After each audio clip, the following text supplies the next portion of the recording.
कोल्हापुरात ज्या ठिकाणी आपल्या कुटुंबाला गमावलं त्याच ठिकाणी एका व्यक्तीनं आपलं जीवन संपवलं। विराट गौतम असं या मृत व्यक्तीचं नाव आहे। पत्नी आणि मुलांच्या मृत्यूने उद्ध्वस्त झालेल्या विराट यांनी 2.5 वर्षे दुःखाशी झुंज दिली। मात्र त्याच दुर्दैवी ठिकाणी येऊन त्यांनी आत्महत्या केल्यानं कोल्हापूरसह पुण्यातही हळहळ व्यक्त होतीये।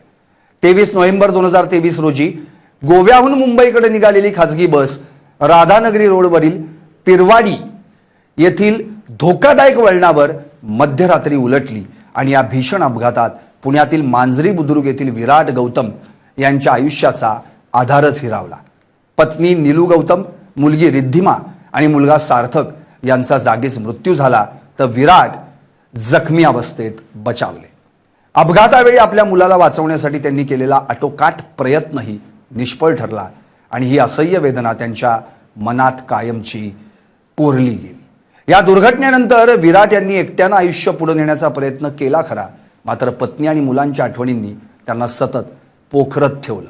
सोशल मीडियावरील त्यांच्या भावनिक पोस्टमधून त्यांची मानसिक घालमेल वारंवार दिसून येत होती।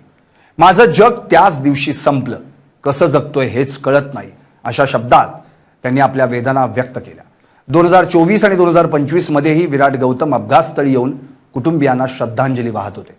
यंदाही ते काही दिवस आधी कोल्हापुरात आले, मात्र आठवणींचा असह्य भार सहन न झाल्यानं त्यांनी त्याच ठिकाणी विष प्राशन करून आत्महत्या केल्याची प्राथमिक माहिती समोर आली आहे। बुधवारी सकाळी स्थानिकांना त्यांचा मृतदेह आढळल्यानंतर पोलिसांनी घटनास्थळी धाव घेत मृतदेह ताब्यात घेतला।